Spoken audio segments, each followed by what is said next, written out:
Assalamualaikum warahmatullahi wabarakatuh. Kami dari kelompok pertama dalam mata kuliah Konflik dan Rekonsiliasi akan mempresentasikan mengenai analisis konflik dalam kasus penggundulan Bukit Gedang menjadi lahan perumahan The Panorama Resort yang terdiri dari Patra Hidayatullah, Pratiwi Juliana, Ayu Rahma, Lian Yuniarti, Yunita Dwi Cahyaningrum, Aulia Rahmadiyah, dan Tony Fajar Ristanto. Diawali mengenai latar belakangnya akan dipaparkan oleh Aulia. Oke teman-teman, selanjutnya saya akan membahas mengenai bagaimana sih kenapa kita mengangkat kasus ini. Jadi, Bukit Gedang merupakan salah satu jajaran bukit yang terdapat di wilayah Sleman Barat, tepatnya di Dusun Kelangkapan, Desa Margoluih, Kecamatan Seyegan, Kabupaten Sleman. Dengan sumber daya alam yang dihasilkan, para warga di sana juga memanfaatkannya untuk kerajinan genting yang dapat menunjang perekonomian warga setempat.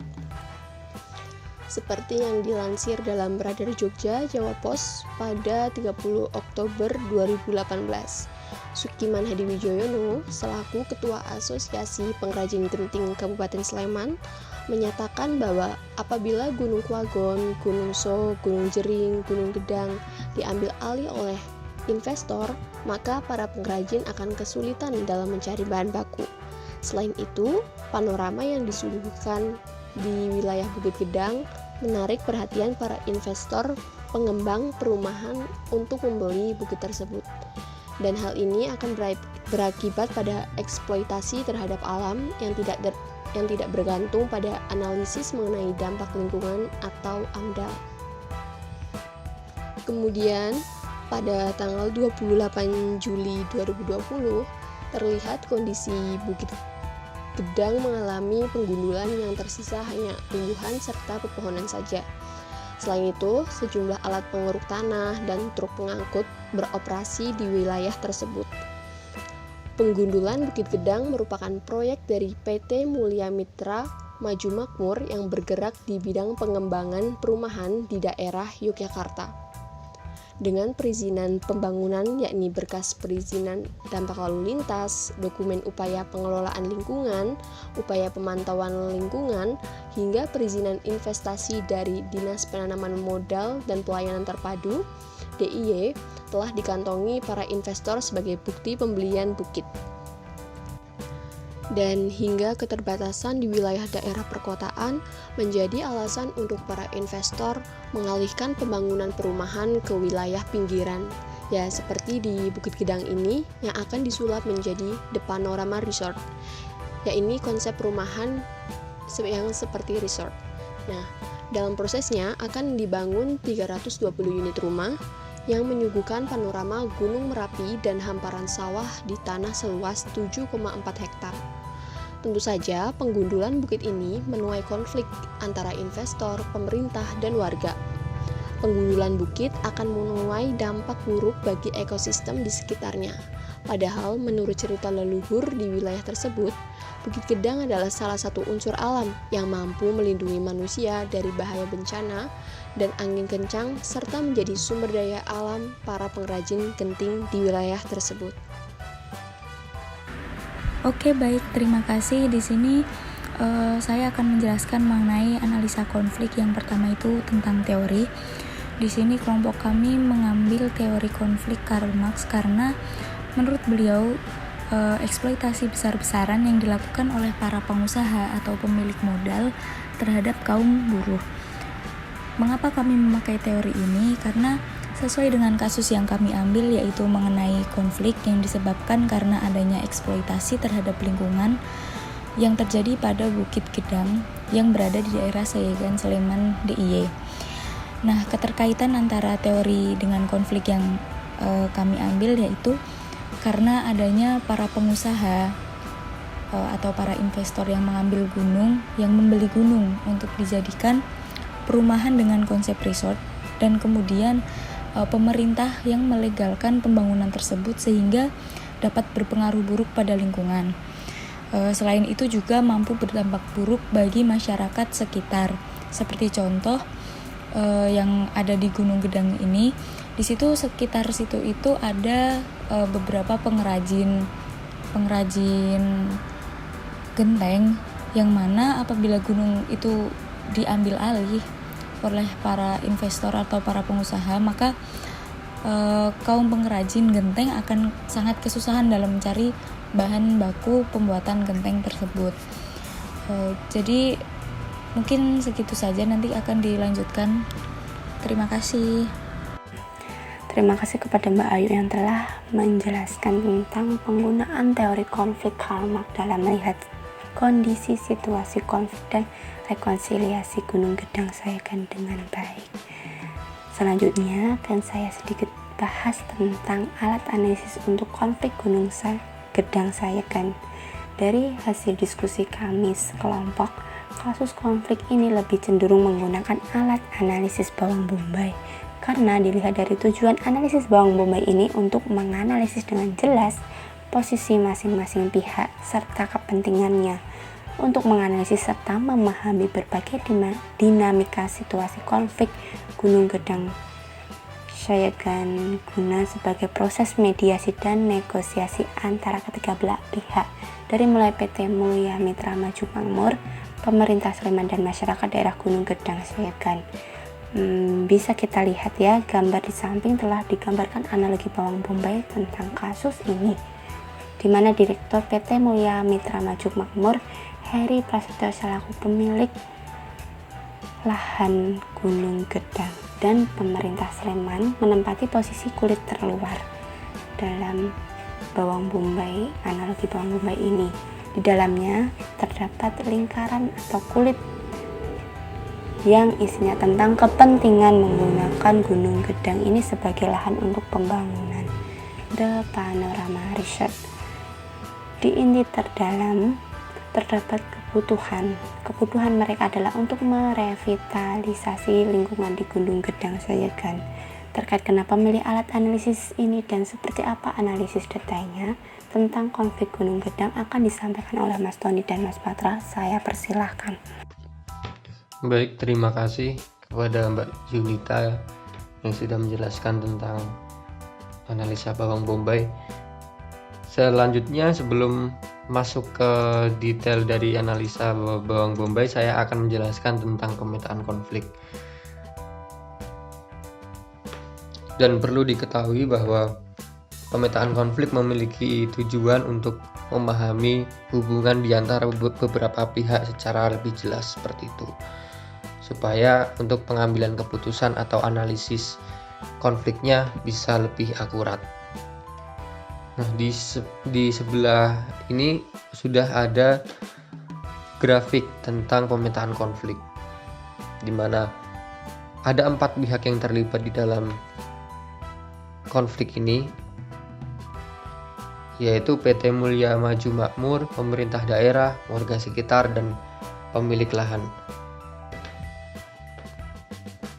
Dan interpretasi yang pertama atau penjelasan yang pertama adalah bahwa pihak A atau PT Mulia Mitra Maju Makmur mempunyai hubungan yang dekat dengan pemilik lahan. Dalam konteks ini adalah konteks bisnis, jual beli lahan berupa Gunung Gedang. Selanjutnya adalah PT Mulia Mitra Maju Makmur mempunyai hubungan aliansi dengan pemerintah daerah, yaitu kerjasama dalam hal perizinan.